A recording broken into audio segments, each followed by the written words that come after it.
I thought the difference in this game was our inability to guard them off the dribble, and the play of their big guy inside, and we just weren't as good defensively tonight as we've been, and some of that had to do with them, and so we gave up 20 to a guy that's not averaging 20, and so that usually gets you beat, and that's what happened. Did they play any different offensively? Did you see anything different from what they had been doing? Not really. I thought they played well offensively, and I thought they moved the ball well. I thought they were crisp, and they certainly put it on the floor and compromised our defense, especially the whole first half. So if we don't guard well, we don't win. I mean, this is the first time we've scored 70 in league play. So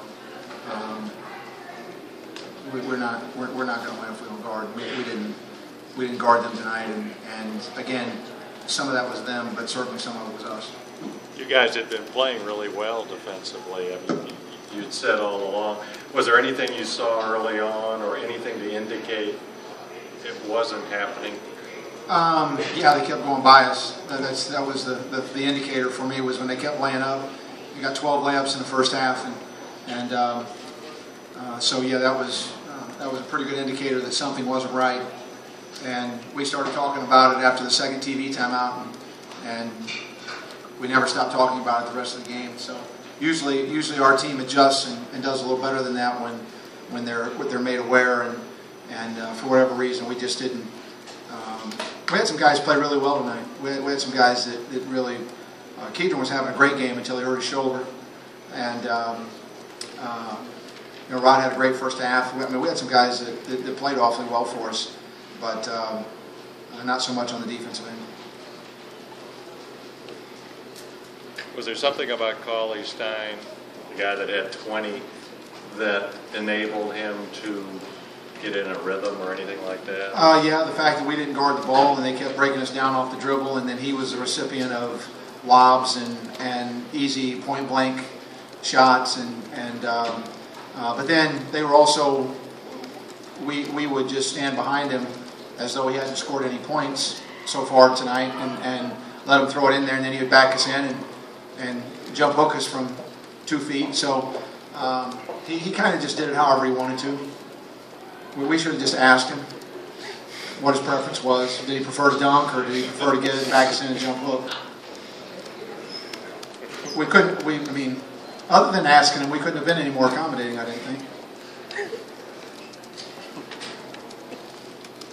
Kevin, what did you see that happened late in the game with the on-court altercation where it looked like Kevin and maybe Carter Josephs had to leave the floor?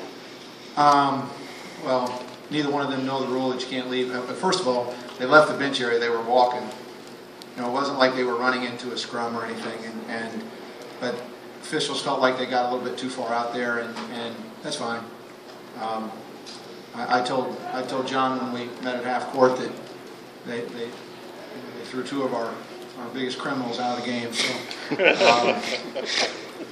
we've got gangsters over there, so.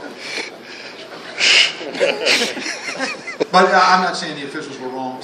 I mean, Kevin just didn't know the rule. Kevin got out there too far, got too close to the action. He didn't. He's from Mannheim, Germany. He doesn't know the rule, and it's my fault for not telling him. That really is. It's my fault for. Again, we don't get. I'm not sure that was even an altercation over there in the corner. Your guys, Kevin, haven't always shown that sort of determination like we saw in the second half tonight. You've got to be pleased with that, I would think. I don't know if I would say that. We've been badly outplayed in some places, but we've been we've been pretty consistent in our fight, pretty consistent in our resiliency, and but you know, at this point in the season, Jeff, you play well enough to win, or you play well enough to lose, and we played well enough to lose. So our guys try hard. They always try hard, and I appreciate them for that because they're a good group that way. Kevin, what do you think of Julius May's play tonight for them? We made a big shot over there. I didn't think that. I thought he missed a couple of open ones that he normally makes. I mean, he's a prolific shooter, and we did not want him to get loose on us. And I don't know how many points did he have? 9. You know, had some free throws there late, and I thought we did sort of with him what we needed to. But he did hit that big 3 when we got a cut to 2. He hit that big 3 over there against our zone. Kevin, just generically, if a team loses a real key guy, do they need a game or two to sort of reorient themselves? I think one of two things generally happens with that. One is that the next game everybody pulls together and overcomes the loss with emotion and effort and energy, and everybody kind of plays above themselves, or which that was pretty apparent that that's not what happened on Saturday.